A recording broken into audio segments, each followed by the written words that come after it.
petisi 100 punya sekian banyak daftar bahwa pelanggaran dan kejahatan yang dilakukan Jokowi itu sudah lebih dari cukup untuk beliau itu oleh DPR segera diproses pemakzulan menurut pasal 7A.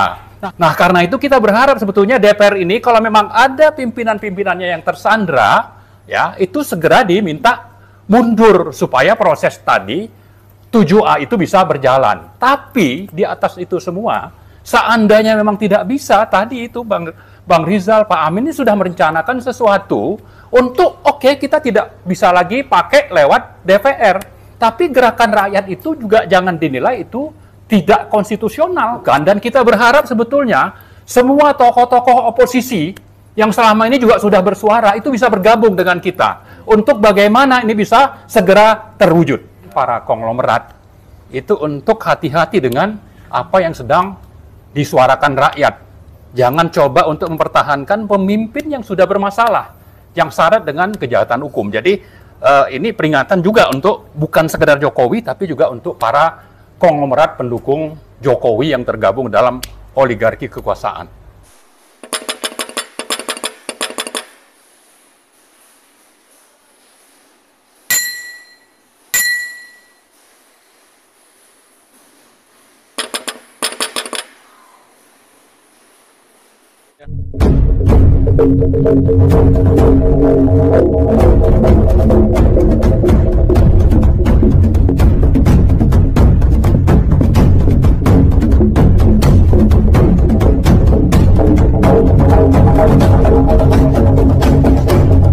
Ya, saya sedikit aja, Pak.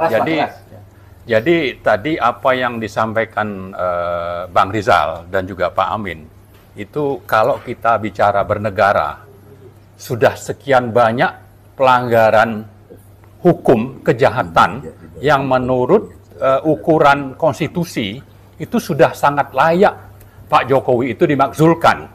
Petisi 100 punya sekian banyak daftar bahwa pelanggaran dan kejahatan yang dilakukan Jokowi itu sudah lebih dari cukup untuk beliau itu oleh DPR segera diproses pemakzulan menurut pasal 7A.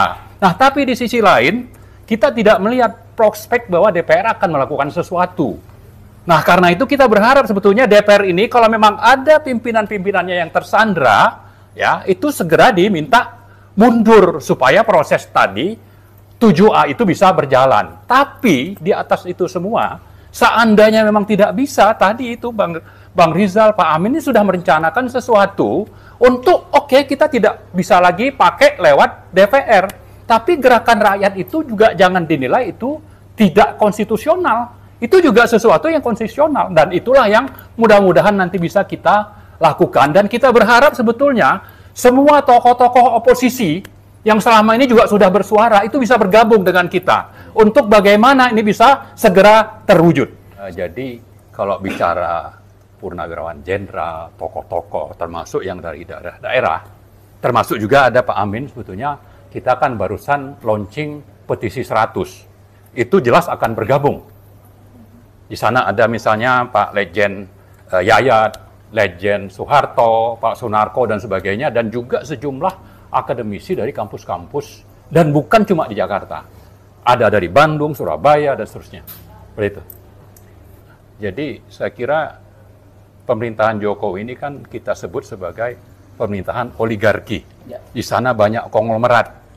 Nah, kita mungkin bisa mengingatkan para konglomerat itu untuk hati-hati dengan apa yang sedang disuarakan rakyat. Jangan coba untuk mempertahankan pemimpin yang sudah bermasalah, yang syarat dengan kejahatan hukum. Jadi ini peringatan juga untuk bukan sekedar Jokowi, tapi juga untuk para konglomerat pendukung Jokowi yang tergabung dalam oligarki kekuasaan. Ya, saya tambah 3 contoh yang konkret ya. Pertama, menetapkan APBN dengan mengeliminasi hak konstitusional DPR melalui penerbitan Perpres. Itu pernah dilakukan Jokowi.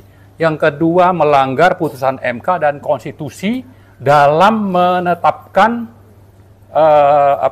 Undang-Undang Ciptaker lewat Perpu. Yang ketiga, mengeliminasi hak demokrasi rakyat untuk bersuara dalam penetapan undang-undang IKN. Rakyat tidak dapat kesempatan menyuarakan aspirasi, tapi di sisi lain misalnya Sinarmas itu dapat kesempatan untuk membahas undang-undang tersebut dengan DPR. Ini tambahan 3, sebetulnya masih banyak, tapi 3 saja saya kira sudah cukup lah untuk menunjukkan bahwa ini memang benar-benar semena-mena, ya, otoriter dan suka-suka oleh pemerintahan ini.